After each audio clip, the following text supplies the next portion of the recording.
Alegra mucho estar aquí en este magnífico, bello teatro para presentar el paisaje del rostro y encontrarnos con su autor. En nombre de Lomi Ediciones, agradecemos vuestra presencia y agradecemos también a la Fundación Cultural de Providencia, coorganizadores de este evento.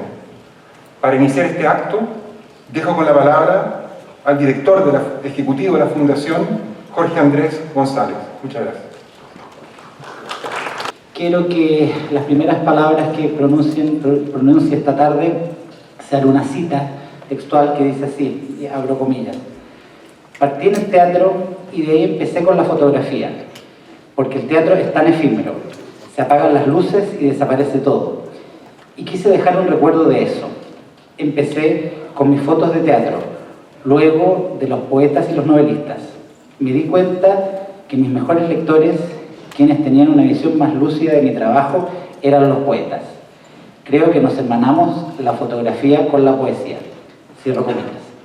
Por supuesto, esta cita es de nuestro invitado central hoy día, del artista central hoy día, Luis Poirot, que nos va a presentar su libro, su obra maestra, su última obra maestra, de todo su gran legado que él nos ha entregado, de tantas publicaciones y tantas fotografías que ha tomado durante su vasta trayectoria como fotógrafo. Y es muy significativa esta ocasión porque, como muchos de ustedes habrán visto en la prensa, habrán visto en los medios, este teatro, el Teatro Oriente de Providencia, hace muy pocos días fue declarado Monumento Nacional.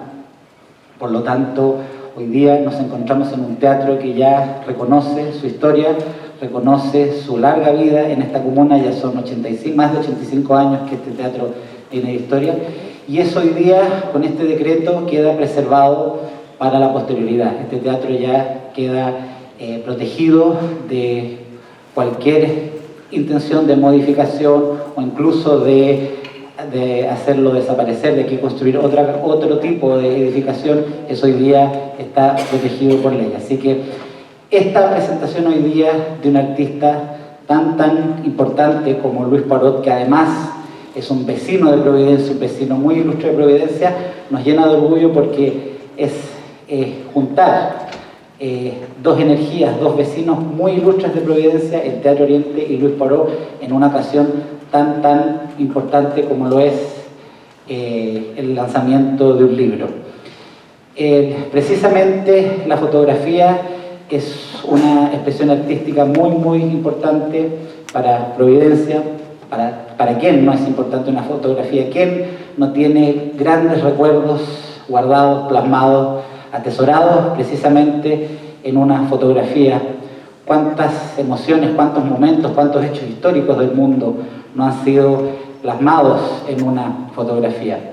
Y hoy día tenemos acá con nosotros a uno de los máximos exponentes de dicho arte en Chile.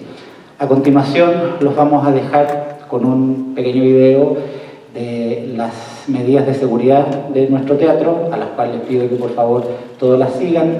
Tenemos un protocolo estricto para seguir cuidándonos, para que ninguna pandemia ni ninguna otra contingencia nos vuelva a separar al público del escenario, de los artistas, de la belleza del arte. Y seguido de eso, ya que vamos a poder ocupar nuestra pantalla, la pantalla del Teatro Oriente, vamos a mostrarles un video donde se recoge un pedacito, un poquitito, de la historia y del valor que tiene este edificio, el Teatro Oriente, hoy ya Monumento Nacional. Les doy nuevamente la bienvenida, un saludo muy especial de la parte de la presidenta de nuestro directorio, la alcaldesa Evelyn Matei, que lamentablemente no pudo estar con nosotros, pero me pidió que les diera un gran saludo, especialmente a Luis, a quien ya se lo he expresado, y solamente me queda agradecerles nuevamente su presencia hoy día, esta tarde, a invitarlos que sigan las redes de la Fundación Cultural de Providencia del Teatro Oriente. Estamos permanentemente realizando nuevas actividades y espero poder verlos muy prontamente de nuevo en este teatro o en los espacios de la Fundación Cultural. Muchas gracias.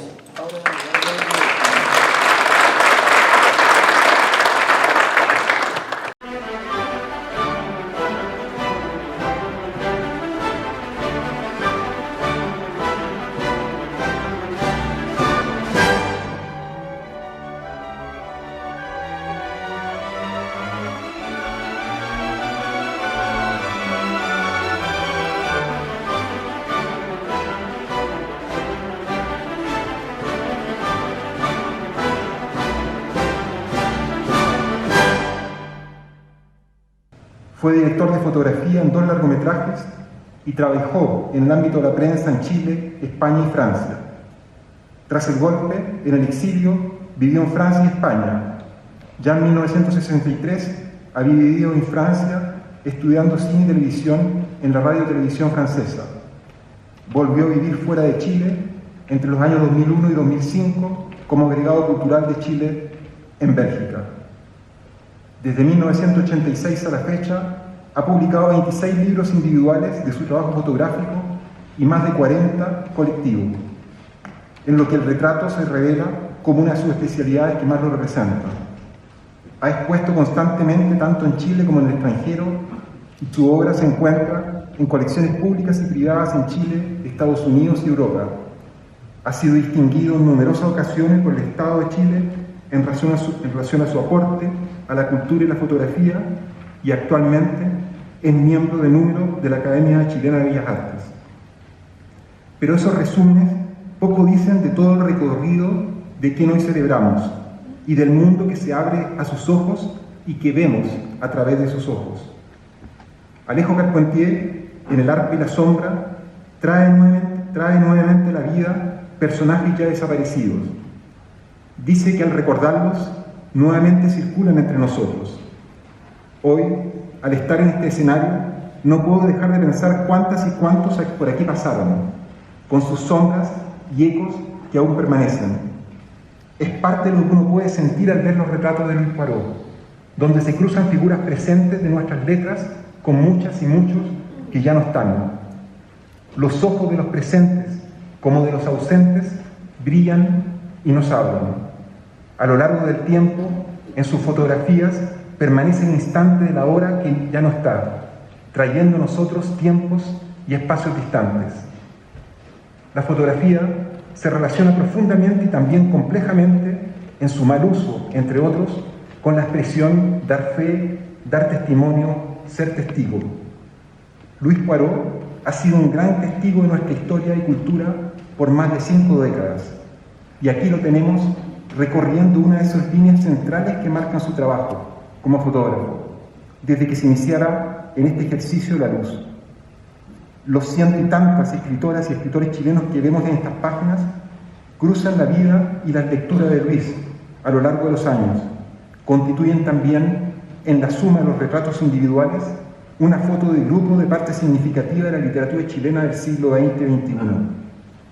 Un gran trabajo que aún sigue su curso, una escritura a la luz que tal panicefto se escribe y reescribe sobre los textos, ojos y los paisajes de esos rostros retratados.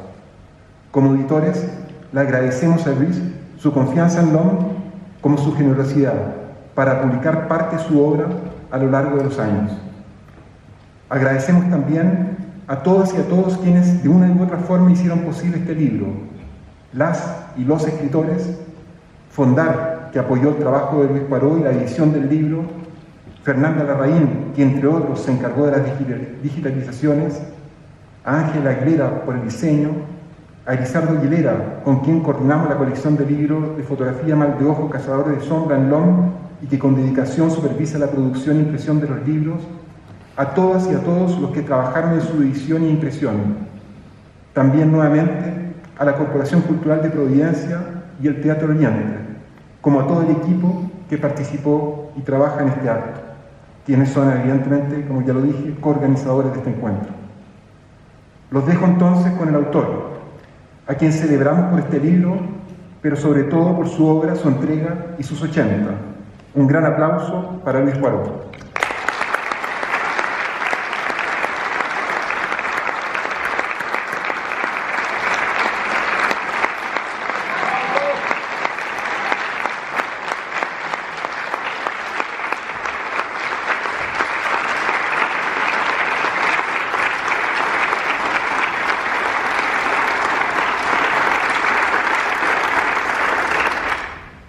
Bueno, y aquí estoy 74 años después de haber empezado mi camino por la cultura y el arte, porque siendo alumno de la Alianza Francesa hicimos una obra aquí en este teatro donde yo estaba parado en esa esquina y no me acuerdo si era un tomate o un zapallo. Una de esas dos cosas fui. No hablé nada, era una figura ahí. Pero marcó, yo creo, profundamente mi vocación por la cultura. Es muy importante para mí la preservación de este lugar, porque de mi infancia ya no quedan referentes en la ciudad. Yo vivía en el centro, en la calle Tarapacá, que hoy día es un horror. Tomábamos el tranvía con mi hermano en la calle San Diego, que se iba por San Diego, Alameda, Providencia, entraba Pedro de Valdivia, nos bajábamos ahí en la esquina de Pedro de Valdivia, donde estaba el colegio. El tranvía llegaba hasta la plaza Pedro de Valdivia, daba la vuelta y volvía al centro. Esto era el límite de la ciudad. Santiago se acababa aquí. Y de mi infancia ya no queda eso, no queda nada. Yo no tengo referentes para encontrarme con la ciudad. Mi colegio desapareció, mi calle desapareció, queda este teatro. Y es una gran felicidad verlo recuperado de esta manera. Yo lo vi pasar por periodos de decadencia, amenazado de la demolición, y es una gran alegría para mí que se haya recuperado y poder estar con ustedes esta tarde para que conversemos sobre este libro.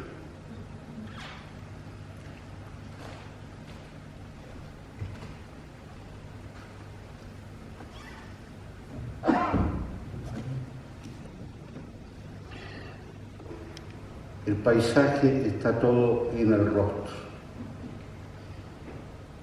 Y de ahí quedó la semilla para iniciar este libro, que como todos los proyectos míos lleva mucho tiempo, son varios años. Y voy a leerles algunos, no todos, o comentar alguna de la fotografía.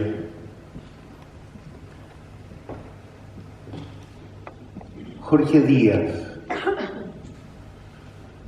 Jorge Díaz fue el que me impulsó a ser fotógrafo. Yo había trabajado como actor en algunas obras de él y de vuelta de una beca de Francia con una cámara fotográfica y fotografiando los ensayos de mi teatro, que era el Ictus, en la calle Merced, él vio esas fotos que yo no había revelado, yo no sabía revelar, no sabía nada, que mandaba a una casa comercial y llegaba con unas copias chiquititas. Y él un día me dice, ¿por qué no haces tú las fotos de la próxima obra? Yo le digo, Jorge, yo no sé nada. No sé revelar, no tengo equipo, no tengo flash, no tengo trípode, nada, tengo esta camarita. Me dijo que tú tienes el ojo del hombre de teatro que no tiene el fotógrafo. Yo creo que también pasaba que a mí no me iban a pagar y el Teatro Ictus vivía al borde de la quiebra permanentemente. Quizás la otra posibilidad era decirme, mira, ya que no eres tan buen actor, a lo mejor en la fotografía puede funcionar. Pero el hecho es que empecé a hacer las fotografías en el Teatro Ictus sin saber mucho. Y él me ayudó, me orientó, me mostró muchas revistas de fotografía que él coleccionaba para recortar. Él recortaba, lo cual a mí me daba una indignación tremenda y hacía unos collages. Lo fotografié muchas veces, dirigí muchas obras de él intercambié correspondencia y a pesar de todo el tiempo que conviví con él y de todas las fotos que le saqué, él un día me mandó una carta donde me decía: en mis retratos se me produce desazón y curiosidad al descubrir un pequeño resplandor del que no soy plenamente consciente. Tus atmósferas, Lucho, son inquietantes, amenazan con la verdad, emergen de tus retratados otros seres desconocidos que se ocultaban bajo la piel. Yo le tengo mucho miedo a tu lente, procuro rehuir de tu cámara. Mis secretos morirán conmigo. Ni mi médico ni mi confesor han conseguido descifrar nada. No quiero por ningún motivo que tu ojo bisturí implacable me deje con las tripas al aire, vulnerable e indefenso. La de la izquierda es una de las primeras fotos quizás que le saqué en Madrid, donde él se había ido, había abandonado su trabajo de arquitecto en Santiago, que lo hacía más o menos, porque debajo del plano que se suponía que dibujaba tenía un texto que estaba escribiendo, cuando nadie lo miraba. Finalmente decidió abandonar la arquitectura todo y probar suerte como escritor, y se fue a Madrid. Y vivía en un departamento en la calle Mayor, oscuro, lúgubre, de película de terror, en que era de una viuda que también era de película de terror, y él tenía dos pequeñas habitaciones ahí. Y esta era mi primera cámara de 35 milímetros que apenas más o menos sabía usar. La otra es muchos años después, ya en Santiago. Yo estaba dirigiendo una obra y él está en la platea mirando el ensayo, cosa que a él le gustaba. Él no le gustaba ver la función de teatro, a él le gustaba ver los ensayos. Y ahí yo andaba con una cámara y un equipo de iluminación y le saqué esa foto. Le saqué muchas fotos, ¿no? Esta fue un encargo de él para un libro que iba a publicar, y él llegó con ese teatro y la idea es de él. Yo simplemente apreté el disparador. Pero con todas las fotos que yo le saqué, con todo lo que hablé, con todas las cartas que recibí de él, con las obras que dirigí, yo creo que murió siendo un misterio para mí. ¿Quién era verdaderamente Jorge? Yo creo que lo trabajamos con él, quedamos con ese misterio. Él se ocultó. Pero yo he pensado después que la clave es mucho más simple. Hay que leer las obras. Están en sus obras de teatro y hay que reinterpretarlas de otra manera, no como se han hecho hasta ahora. Y ahí está la clave secreta de Jorge Díaz. Neruda, en Isla Negra del año 69, fue muy generoso. Yo era un fotógrafo muy desconocido, no sé por qué tuvo confianza en mí cuando llegué a fotografiarlo, y me dijo: haga lo que quiera, Lo único que no me haga posar, no me haga mirar la cámara, no. Pero sígame a donde quiera por la casa y haga las fotos que quiera. Por cierto, hablamos de fotografía, tenía varios libros de fotografía y sabía del lenguaje de la fotografía, no de la técnica, que es lo menos importante.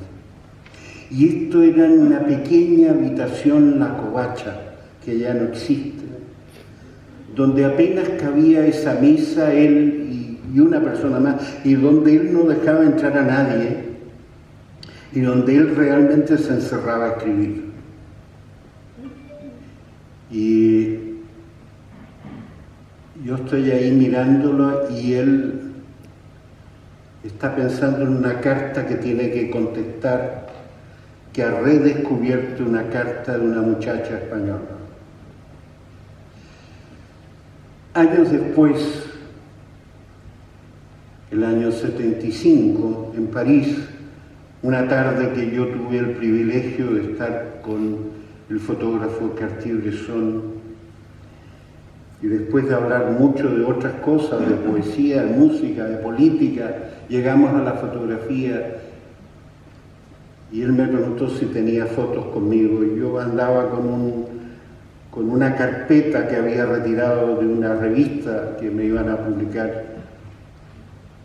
Pónganlas en el suelo, me dijo. Las puse en el suelo, las miró con mucho cuidado y me dijo, esa es su mejor foto. Yo, insolente y porfiado como siempre, le dije, no estoy de acuerdo, a mí es otra la que me gusta. No, me dijo. ¿Pero por qué? Me dijo muchas cosas, pero lo que me acuerdo, me dijo, aquí está todo por pasar. No ha pasado nada, pero algo va a pasar, no sabemos. Si fuera el momento que él está escribiendo, sería lo obvio, lo evidente. Aquí está todo en el misterio de la cabeza, del pensamiento de Neruda, y no sabemos qué va a pasar. O sea, el tiempo está en suspenso, la fotografía está en suspenso, no sabemos el desenlace. Y eso es lo que la hace interesante. Me demoré varios años en entender eso, ¿no? Miguel Litín, como muchas veces yo soy como una especie de criminal o delincuente que vuelve al lugar del delito. Y a Miguel lo he fotografiado varias veces. Y este paso del tiempo también es el paso del tiempo en mi rostro. Su vejez es la mía, porque un retrato también es un autorretrato del fotógrafo. Y nos conocimos cuando él era muy joven. Yo dirigía una obra de teatro del Teatro del Pueblo, él hacía un extra. Después nos encontramos en el rodaje de una película en blanco y negro, un cortometraje. Después yo fui un extra en la escena del fusilamiento del Chacal de Nahuel Toro. Y nos fuimos reencontrando así en distintos momentos. La anterior era cuando él iba, cuando estaba en Madrid preparándose para su viaje clandestino a Chile. Pero lo que no fotografié nunca fue su maestro, Fernando Belé. Y una noche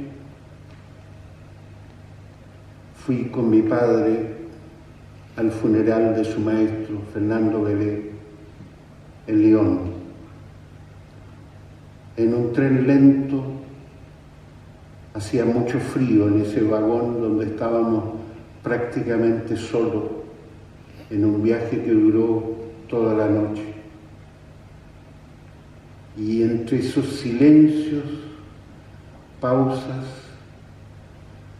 fue primera vez que yo hablé con mi padre de las cosas de verdad. Mi padre había sido compañero en la guerra de Fernando Belé, habían sido esos franceses libres de 1940. Así que un retrato, un rostro, puede llevar a otros caminos que no sabemos. Luis Domínguez, nadie se acuerda de él, Lucho Domínguez, escritor de la generación de Antonio Escármeta, escribió varios libros de cuentos y una novela, fue director de la Escuela de Periodismo de la Universidad Católica, el que me llevó el año 69 a hacer clases, cuando la Escuela de la Universidad Católica de Periodismo se había reformado y él tenía un plan de estudio totalmente novedoso. Y de ahí egresaron periodistas brillantes, Margarita Serrano, entre otros, Jorge Andrés Richard, y estudió, no digamos que estudió, asistió a la escuela El Guaso Castro, que estaba matriculado pero no iba a clase. Él ocupaba una capilla que había al fondo del patio de la casona en la calle San Isidro para ensayar con su grupo Aleph. Lucho se casó con una norteamericana, partió exilado a Estados Unidos. Yo lo vi una vez en Nueva York, muy hermético, muy deprimido, lo noté, y le perdí la pista. Sé que escribió un libro, pero no sé exactamente ni siquiera en qué fecha murió. Parte de lo que yo he querido hacer en este libro es eso, es suscitar el interés por escritores que están olvidados, buscarlos y ojalá que se publiquen. Mónica Echeverría, a quien conocí desde la época del Teatro Ictus, generosa mujer, dirigimos juntos alguna obra, me dio espacio para que yo dirigiera en el Teatro Ictus. Ella permanentemente abría la puerta del Teatro Ictus para que llegaran actores, dramaturgos, directores. Era un espacio abierto a la creación. Ella era la más generosa de todos los miembros de ese directorio, de esos fundadores del Teatro Ictus. Después, cuando yo volví del exilio, ella dirigía un centro cultural que había creado, el Centro Cultural Mapocho, donde se hacían exposiciones, conferencias. Era un centro muy activo de actividad cultural en los años de la dictadura. Y en el Teatro Ictus, en esa época, era la que proponía obras, porque era la única que leía en inglés, en francés y creo que hasta en alemán. Y estaba al tanto de la dramaturgia internacional. Es una figura muy importante en el teatro chileno y que yo creo que no se le ha dado la importancia que tuvo. Al final escribió unos libros notables. Háganme callar era uno de esos, donde desenmascara a todos estos falsos profetas que existieron en algún tiempo. Diego Muñoz, poeta, amigo de Neruda desde la infancia, en su casa en La Reina. Aquí vamos a hablar de fotografía. Yo estaba sacando la foto de él, que ya me parecía interesante. Y de pronto acontece el milagro que esperamos todos los fotógrafos, lo inesperado. Suena el teléfono al fondo de la pieza y su esposa Inés Valenzuela lo va a contestar sin saber que en el encuadre que yo tengo de la fotografía sale ella. Y esa figura es la que completa la foto, el diseño, la geometría de la foto, que sería una foto más pobre y más simple sin esa figura, sin ese regalo que me dieron.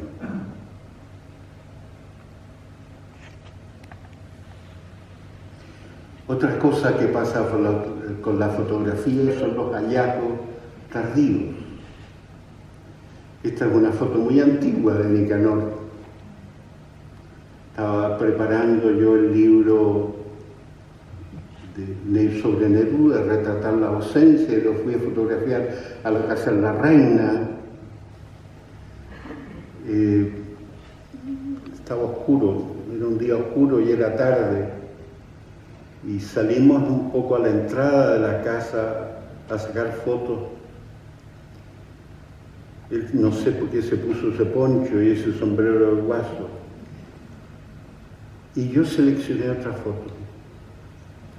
Durante 30 o 40 años, yo seleccioné otra foto, que está ahí con el poncho en el árbol, pero otro ángulo. Y hace unos meses, revisando el archivo, que para mí es un proceso muy importante, revisitar. Y en esa revisitar me encontré con esta foto y me dije, pero qué tonto, si esta era la foto interesante del rollo, no la otra que yo había creído durante años que era la interesante. Alejandro Sivekin, del curso maravilloso de la Escuela de Teatro Irrepetible, donde estaba él, Víctor Jara, Jaime Silva, Tomás Lidiella, Lucho Barahona, y yo vi esa primera obra de él, Parecido a la felicidad, cuando era alumno yo de primer año, él era de tercer año, y fue una revelación. Es una obra maravillosa que después, desgraciadamente, he visto maltratada en otros montajes. Y a través del tiempo nos fuimos encontrando siempre. Pasó muchas veces por Barcelona, con Bélgica. Bélgica había sido mi profesora de historia del teatro en la escuela y me dejó un legado que perdura hasta hoy día. Esto es poco antes de que él muriera. Él está haciendo la última obra, me pide que haga las fotos para el programa y ya se nota esa cercanía.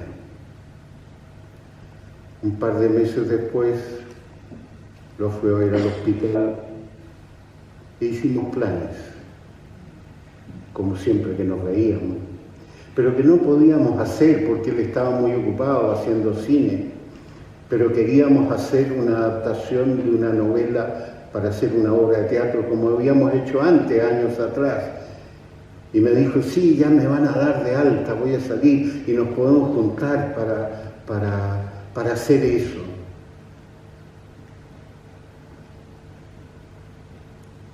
Yo creo que está de viaje y que un día me voy a volver a encontrar con él. Una de las fotos más antiguas, esto es con mi primera cámara también. Era para el montaje de La Remolienda. Está Víctor, Sergio Zapata, el escenógrafo, Luna Contreras, diseñadora de vestuario, y Alejandro Sivekin. Y yo no hacía las fotos oficiales del montaje, eso lo hacía don René Combó, pero Víctor quería tener otro tipo de fotos para el programa de mano que era muy importante. Entonces no había presupuesto para pagarle a don René y me dijo, ¿por qué no hacemos las fotos? Vamos al Parque Forestal, me dijo, algo se nos va a ocurrir.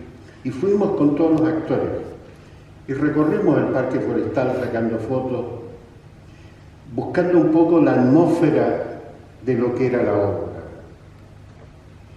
Y ya se habían ido todos los actores que daba el equipo de dirección. Y hay otras fotos anteriores que yo les saco apoyados en el muro del Museo de Bellas Artes y después van al banco se sientan ahí. Y hay una foto donde está bien, están sentados ahí en el banco. Y de pronto Víctor, que era muy serio en el trabajo, pero también era muy palomilla y tenía mucho sentido del humor, dijo algo que yo no oí y no me acuerdo. Y se produjo esa situación que es irrepetible, porque tú no puedes posar esa situación, es un movimiento de los cuerpos, es imposible. Y se produjo otra vez ese milagro que pude aprovechar.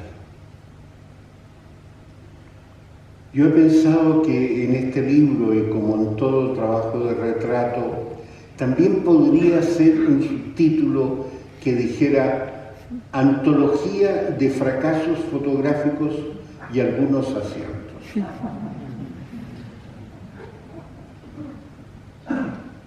Enrique Alín, en Barcelona, estaba de viaje recorriendo ciudades, vivía en Chile, nos conocíamos de antes, tuvo un infarto, se tuvo que quedar en Barcelona y salimos mucho a caminar, yo le mostré la ciudad, librerías que le gustaban mucho y está lleno de librerías Barcelona. Y una noche después de comer, ya cuando ya se iba a ir, iba a continuar su viaje, hice el ritual que yo tenía con los amigos que pasaban por la casa. Yo no sabía si los iba a volver a ver. Sacábamos el mantel de la mesa, la taza de café, ponía una luz y decía un retrato para este álbum que yo estaba haciendo, que nadie me encargaba y que nadie veía, pero que yo ya adivinaba que mi trabajo tenía que ver con la memoria de Chile, con la memoria frágil que podía desaparecer.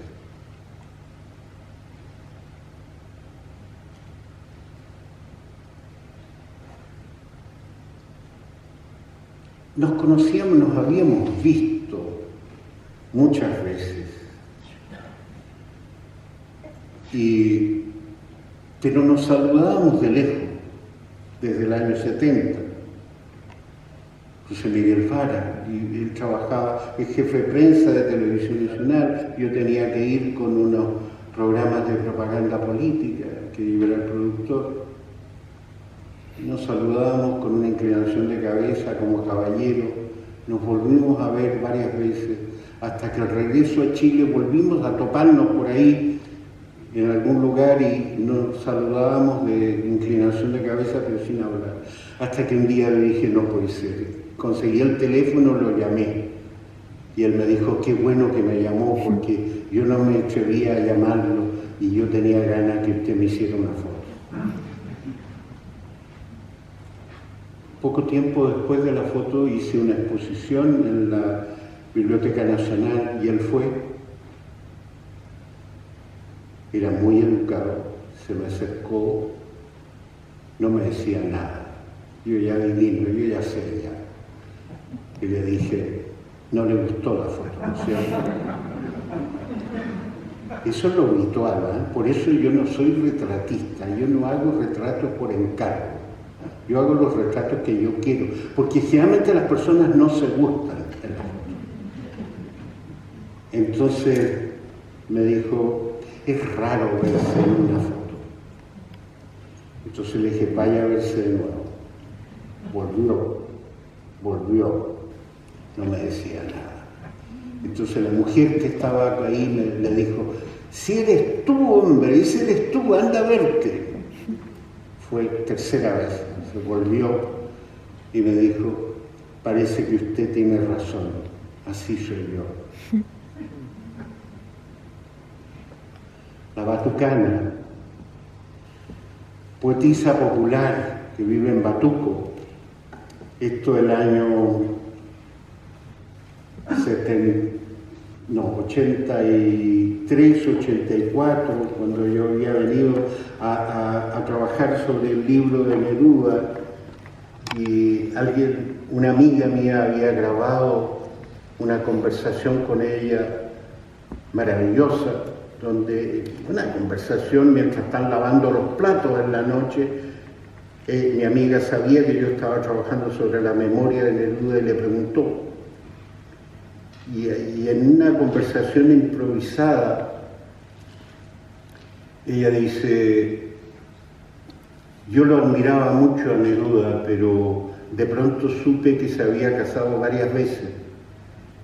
Y me pareció raro esto, ¿por qué él que canta el amor así, y se canta varias veces, y se casa además? ¿Por qué no vive la relación libremente? Entonces me dio rabia con Neruda.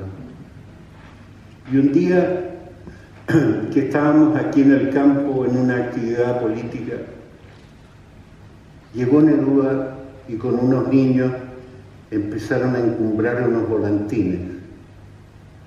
Y de pronto se cayó el volantín. Y Neruda pidió el volantín y escribió unas palabras en ese volantín, en el papel, y me lo regaló. Entonces yo guardé ese volantín como un tesoro. Pero años después, durante la dictadura, cuando había unos muchachos que habían hecho unas actividades y se les estaba agradeciendo, yo dije, no puede ser que simplemente les demos las gracias cuando han arriesgado su vida. A lo mejor corrí a mi casa, traje el volantín y se lo regalé a los muchachos. Y el muchacho que lo recibió lo fue partiendo en pedacitos y repartiéndolo con los otros muchachos. Y dijo, ya no tengo el volantín de Neruda, pero tengo este recuerdo que es mucho más hermoso. Pepe Donoso, aquí en su covacha también, donde se encerraba a escribir, un altillo que había construido en su casa, donde también no dejaba entrar a nadie. Ahí estábamos discutiendo un posible proyecto de libro de hacer juntos. Pasamos meses discutiendo y no llegamos a acuerdo cuál de los dos era más porfiado. Porque claro, yo no quería hacer un libro, ¿no?, que comentara el texto de él, y tampoco quería un texto de él comentando las fotos, cómo nos encontrábamos. No nos encontramos nunca, lo pasamos muy bien, eso sí. Y yo echo de menos la inteligencia de Pepe Donoso, qué lucidez para cualquier tema que habláramos, qué lucidez, qué capacidad de análisis, qué inteligencia. Y una de las primeras fotos que le saqué en Barcelona, en el departamento de su amigo y mi amigo Mauricio Baqués, que a él le encantó esa foto, y lo usó en varios libros. Yo lo fotografié muchas veces porque cada vez que terminaba un libro me pedía que le sacara una foto, porque me decía, cada libro a mí me cuesta un pedazo de mi cuerpo, yo lo pago con mi cuerpo. Tal libro me costó una úlcera, tal otra cosa. Pero él asumía un personaje, se disfrazaba de embajador, me llevaba a una casa que no era de él, pero tenía un parque precioso, pero le decía, pero Pepe, si esto no es tu realidad, esto no es tu casa. No importa, me decía, pero es tan bonito, sáquenme una foto aquí. Entonces, bueno, yo le hacía caso, pero la foto la decidía él. está en su lugar de trabajo también. Salvo al final, enfermo.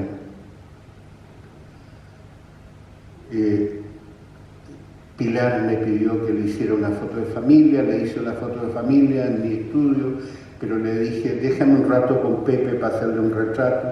Me dijo, tiene que ser rápido porque se siente muy mal. Lo llevé al rincón a sacarle foto. Él se quedaba dormido en el taburete y se caía. Yo le gritaba, Pepe, Pepe. Y le dije de repente, sácate los anteojos. No, me dijo, yo soy con anteojos. No, no, no. Esa es la máscara. Se la sacó. Y es terrible, porque yo ahí vi la presencia cercana de la muerte. Hice esa foto, él la odió, me prohibió mostrarla. Me dijo, te prohíbo que muestres estas fotos. Y Pilar, su esposa, me dijo, es el mejor retrato que se le ha hecho a Pepe. Entonces yo tuve la ilusión durante un tiempo que al final yo había hecho mi voluntad y era mi foto. Pero hoy día me pregunto, ¿no será que él también me vendió al final su rostro de la muerte? Isabel Allende, que habíamos trabajado juntos en Revista Paula el año 69, Revista Paula que tenía un grupo de periodistas muy inteligentes, muy agresivas. Eran dos revistas en una, era una esquizofrenia de revista. Las páginas en color para vender la imprenta Lord Cochrane eran las fotos de moda y de decoración. Y luego la parte en blanco y negro, en un papel ordinario, eran los reportajes de fotógrafos como Sergio Larraín, Patricio Guzmán y otros. Y reportajes que creaban estas mujeres periodistas que tenían un coraje tremendo. Nos volvimos a encontrar varias veces y esta foto es un momento que yo estaba en Washington. Ella fue a presentar un libro y muy amablemente al día siguiente fue al departamento a que yo le sacara una foto. Pero esta foto está pendiente, porque ella es muy profesional, ella sabe cómo es el trabajo de un escritor, y ella aquí me está vendiendo su cara de escritora. Esta foto la podría haber sacado 50 fotógrafos, da lo mismo. Yo no llegué a nada personal ahí con ella. Tengo pendiente esa foto, de llegar a pasar más allá de la imagen pública. Raúl Ruiz, que también nos conocimos durante muchos años, desde la Escuela de Teatro, trabajé con él en Diálogo Exilado, iba a dirigir una película que yo había hecho el guión cuando vino el golpe. En París convivimos mucho y era muy chilote su gesto, él no hacía gestos de cariño,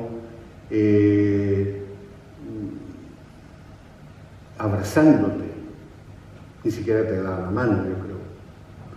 Él era, el cariño se demostraba invitándote a comer, él hacía una comida deliciosa o convidándote a tomar un vino especial que él había encontrado. Y conmigo fracasaba porque yo no tomo vino y no podía comer esas comidas con ajo que él hacía. Entonces su respuesta era dejarme que yo lo retratara, que él odiaba. Y esto fue después de una operación de un trasplante, había estado muy grave, vino a Chile a dirigir una obra, yo lo llamé mes de enero, le dije, Raúl, quiero hacerte un retrato, estoy débil, me dijo, al final de mes, cuando termine de dirigir la obra, quizás, llámame de nuevo. Lo llamé me dijo, bueno, él vivía cuando estaba en Chile en el departamento de sus padres en calle Huelén, a 20 o 30 metros del taller que nosotros tenemos con Fernanda en calle Huelén, y llegó mes de febrero, hacía calor, elegante como nunca lo había visto, siempre lo había visto como un desastre yo. Y tuvimos una conversación de 1 hora, pero era una chacota, era una conversación de viejo. Oye, ¿qué remedio estás tomando tú? Y yo tal y tal y tal. Ah, yo tal. Y el competitivo me dijo, no, yo te gané, yo tomo mucho más remedio que tú. Bueno, ya al final le dije, bueno, Raúl, te vas a tener que ir y tenemos que hacer la foto. A veces pasa eso. Es más importante el encuentro y el diálogo que la fotografía, que se hace en poco tiempo. Y en 1 segundo, él me regaló esta imagen. Esta foto es una creación de Raúl, no mía. Él miró como aquel que no tiene miedo a lo que sabe que viene, lúcido, inteligente. Ver esta imagen en el visor de la cámara me dio escalofrío. Y después, cuando la amplié, no me atreví a mostrársela a Valeria. Pero hace poco me encontré con ella y me dijo que era una foto que a ella le gustaba mucho, porque era así como estaba Raúl. Aquí él escribió una novela, Brodsky, en que yo me fui encontrando, era un recuerdo de su novela del exilio, y yo me fui encontrando con personajes que él hablaba que yo había conocido. Por ejemplo, hablaba de un amor de una chica chilena que estaba exilada en Venezuela, pero esa chica era la hija de un compañero mío de la escuela de teatro que yo conocía desde el nacimiento. Entonces fue muy estremecedor de repente encontrar pasajes y personajes en ese libro de gente real que yo había conocido. Creo que no la pude terminar. Y creo que está, como pasa con otros libros en mi casa, traspapelada. Los libros tienen vida propia y de repente se esconden. No sé dónde está. No sé si la voy a poder terminar.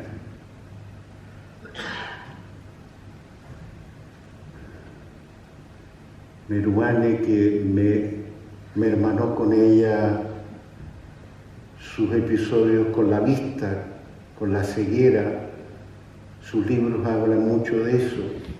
Y tuvimos larga conversación de nuestros padecimientos con los ojos.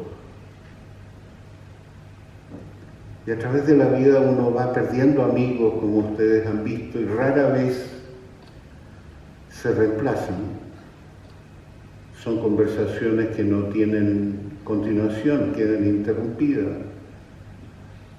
Con ella pude iniciar una conversación muy rica, muy profunda. La pena que vive en Estados Unidos. Si viviera en Chile, yo creo que seríamos amigos. Efraín Barquero, yo había leído en los años 70, creo, La compañera, un libro de poemas que me costó, oscuro, difícil. Él estuvo exilado en Francia mucho tiempo, yo no lo vi, no me crucé con él. Finalmente lo llamé a Santiago cuando supe que estaba aquí. Y buscó pretextos para que no nos encontráramos, que estaba enfermo, que estaba de viaje. Hasta que finalmente un día dijo, de acuerdo, venga pasado mañana. Fui, estaba muy enfermo, muy débil, le costaba moverse, pero hizo todo lo que le pedí. Y fue una conversación muy entrañable también, porque también está aquí la persona que tiene certeza de que el tiempo se acaba. Y yo soy el que va a dejar memoria de eso. Terminamos la foto, me fui caminando, la mochila con la cámara, el trípode, tratando de asimilar lo que habíamos hablado, el encuentro tantos años después con un autor de un libro que había admirado. Esta foto no es su casa, no es mi casa tampoco, no es mi taller, y Michel Bonfoy: estas ruinas no son mi casa ni la suya, es simplemente un lugar de encuentro para hablar de ilusiones perdidas, más que perdidas, yo diría robadas.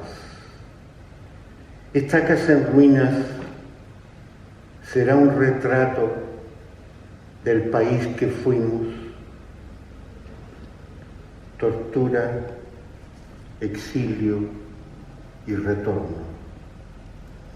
Pareciera fácil resumir en 3 palabras las vidas que son sus relatos. Yo quiero dar las gracias a tantas personas que generosamente hicieron posible este libro. Este libro es mi regalo a los 80 años, a los futuros.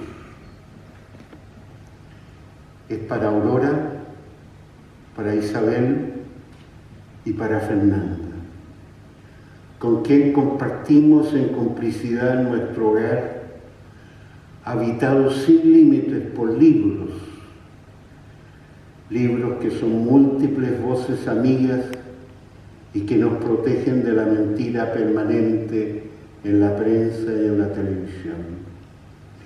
Permiten tener distintos puntos de vista, como siempre decía el padre de mi amigo de infancia, don Miguel González, anarquista, combatiente en la Guerra Civil de España y que encontró asilo en nuestro país. A él mi gratitud. Como todo mi trabajo, intento ser memoria lúcida frente a una sociedad amnésica. Y la gran belleza de esta impresión se debe a Elizardo Aguilera, al prensista Francisco Villaseca, que muchas veces fue mucho más allá de mis exigencias, y fotos que yo daba por buena, él me decía: esto se puede mejorar. Y a la señora Pilar Zapata, que amorosamente encuadernó el libro. Muchas gracias.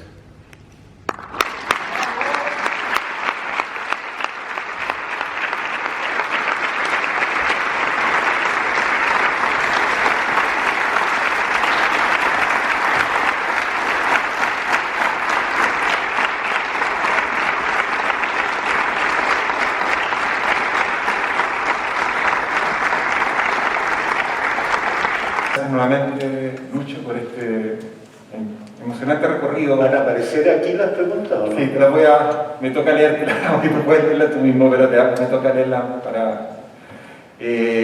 bueno, pensamos que era interesante después en este encuentro de palabra e imagen que iluminan de otra manera la fotografía, los retratos de Luis Boró, tener un espacio de preguntas con las condiciones del COVID, con las condiciones sanitarias. Era difícil hacerlo en directo y se propuso vía de los que se inscribían para este encuentro hacerlas vía la red. Seleccionamos 8 de entre ellas porque no podíamos hacerlas todas, llegaron muchas. Y bueno, la primera, ¿cómo ves la relación entre literatura y fotografía? Bueno, yo digo en el prólogo que escribí que yo vengo de la literatura y del teatro. Hay fotógrafos que vienen de la plástica, ¿no?, que tienen relación con la plástica. Yo no tengo relación con la plástica. Me aburren las galerías, los curadores, las teorías plásticas, no tengo nada que ver con ello. Yo vengo de la literatura y del teatro, de la dramaturgia. No soy el único fotógrafo, hay muchos fotógrafos que también su vertiente es la literatura, porque quizás buscamos un discurso interno dentro de la fotografía más que la formalidad, ¿no? Y para mí siempre ha sido eso, y yo digo que de repente en mis fotos aparece el fantasma de una obra de teatro que yo vi hace muchos años atrás, de Largo viaje hacia la noche, o aparece el fantasma de una obra de Chekhov, que está en mí, en mi cabeza, y de repente sin ni siquiera darme cuenta, cuando estoy haciendo un retrato, eso aparece. Esas son mis referencias. Pero también he dicho, no soy escritor ni nunca lo seré, soy lector. Pregunta de Muriel, ¿qué dicen los rostros que no nos dicen las palabras? Lo que cada uno quiere ver. La fotografía, el retrato, cualquier fotografía es un punto de partida. La fotografía, estamos de acuerdo que no es la realidad. Es a partir de la realidad construye otro mundo. Entonces, es una indicación. Hay una foto que hizo Cartier-Bresson de Matisse, que a mí me hace imaginar muchas cosas, que a lo mejor Cartier-Bresson no se imaginó nunca que su foto tenía, pero ese es el valor de la fotografía. Es un punto de partida para que cada uno descubra, imagine lo que quiera. No tiene, la fotografía del autor estamos hablando, no tiene un significado único, porque el significado único es la foto de publicidad y a veces la foto de prensa cuando está muy inducida. Gracias. ¿Desaparecieron los textos? Desaparecieron. Bueno, se los lea la pregunta. ¿Cuándo siente que realmente podía llamarse fotógrafo? ¿Cuándo sintió que realmente podía llamarse fotógrafo?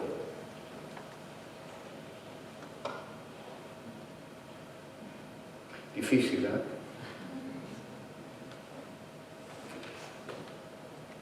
Un día sentí que yo no podía vivir sin hacer fotografía,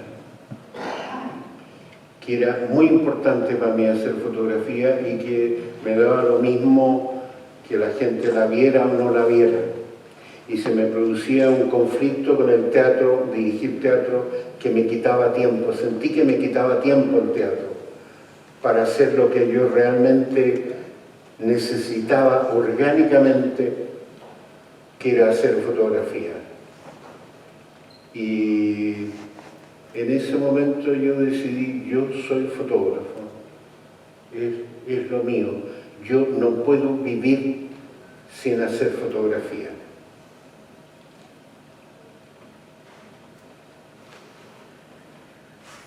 ¿Cuál es la importancia de un fotolibro en la actualidad?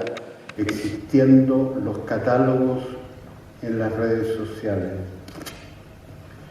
Bueno, el libro, para mí, siempre la exposición fue un pretexto para hacer un libro. Lo que queda es el libro. A mí lo que me gusta es tener libros de fotografía más que fotos de fotógrafos famosos colgados en la muralla.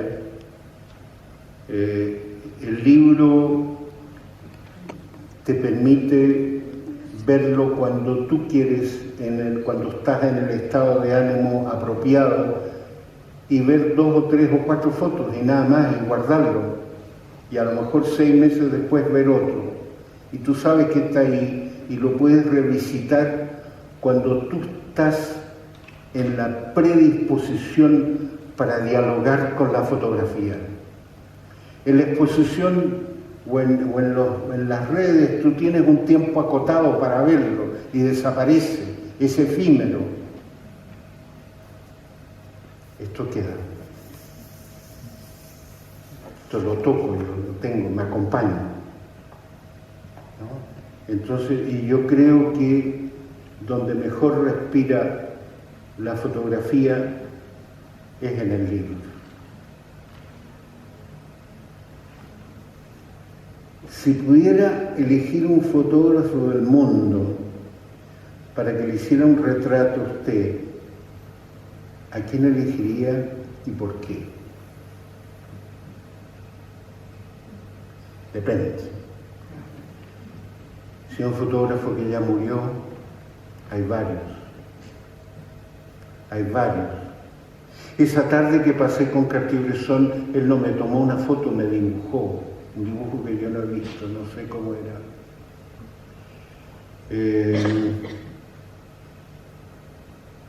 Bueno, me interesaría ver la fotografía no por verme yo, sino por ver cómo en la interpretación que hace el fotógrafo de este aparato que es mi rostro. Y hay un fotógrafo que hace unos poco tiempo me hizo descubrir Fernanda, que si bien es un fotógrafo que vive en Estados Unidos, es chico, Kratochvil.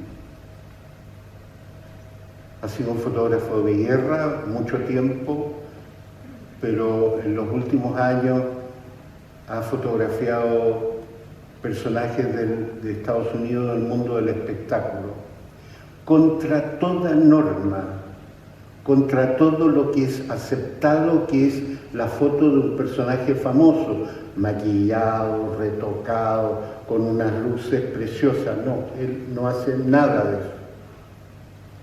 Él plantea sus reglas del juego y no puede intervenir nadie. Él escoge una calle donde lleva, generalmente de Nueva York, y se junta con este personaje y vagan por la calle y de repente encuentra un lugar y hace una foto, pero no es una foto para hacer el personaje más atrayente, no, él no busca eso.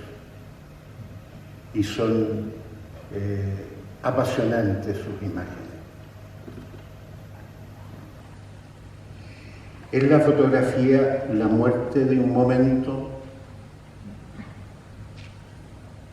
es la vida eterna la fotografía, es todo lo contrario.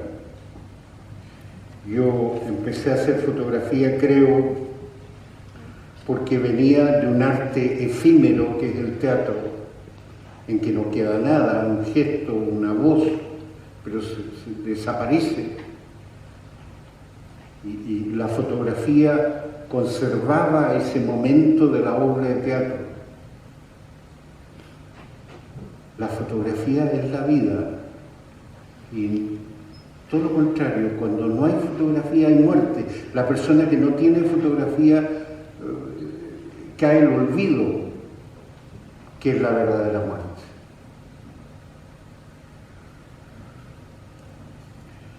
Con toda la experiencia de vida y fotográfica, ¿qué es para usted la fotografía y qué significa? Saludos. Bueno, está claro que es una pasión. es una obsesión, es una alegría. Me es difícil imaginarme la vida sin fotografía. Cuando en algún momento tuve el ojo amenazado, yo me planteaba, ¿qué hago si no puedo fotografiar? ¿Qué hago de mi vida si no puedo sacar fotos? Y era difícil. Y yo creo que he sido un privilegiado en haber podido descubrir esto en mi vida, que me ha dado tanto. Hay personas que transcurren la vida y no encuentran nunca cuál es su camino, cuál es su espacio, cuál es su pequeño lugar, humilde a lo mejor, en la vida. Yo soy un privilegiado de haber encontrado la fotografía y haber podido desarrollarme en ella y haber podido compartir con personas como ustedes mi obsesión.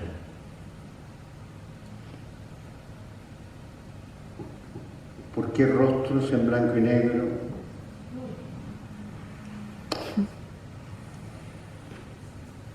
Hace tiempo atrás, a un fotógrafo español de visita en Chile le hicieron una pregunta similar y él dijo: tengo alrededor de 30 respuestas posibles, ninguna de ellas es verdadera. No lo sé. El blanco y negro está toda la sugerencia, todo el posible misterio que hay en una imagen. No es lo evidente. Yo durante muchos años fotografié en color, me tuve que ganar la vida haciendo color. No tengo nada de eso, no me interesa. Pero es una opción personal, no es una obligación. Cada uno escoge lo que quiera. ¿No? Si quiere sacar fotos con el teléfono o con una cámara complicada, cada uno hace lo que quiere. Este es un terreno de libertad. Mi opción es el blanco y negro, pero no es una obligación para el resto.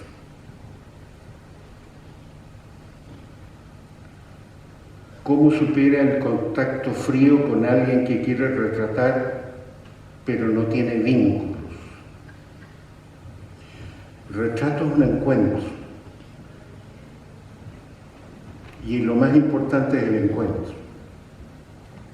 Y a veces se produce, y a veces no.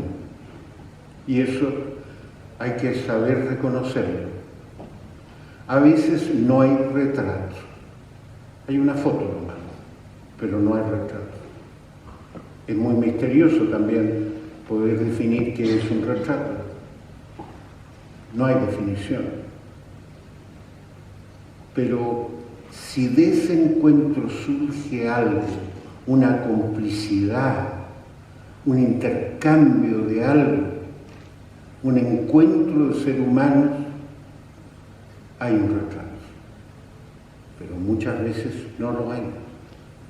Y por eso digo, quizás el subtítulo de este libro es Antología de fracasos y algunos aciertos.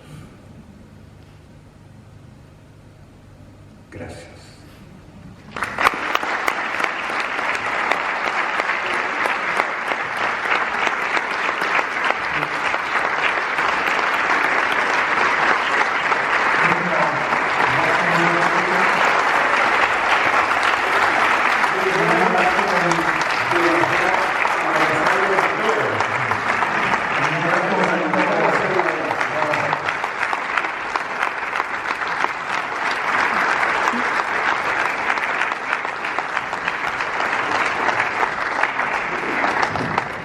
Se agradece nuevamente la presencia de todos ustedes. Somos unos privilegiados de compartir esta lectura. Se agradece nuevamente a la Fundación y al Teatro Oriente, a todo el equipo, por este encuentro y sobre todo a Luis Poró, a quien celebramos. Gracias.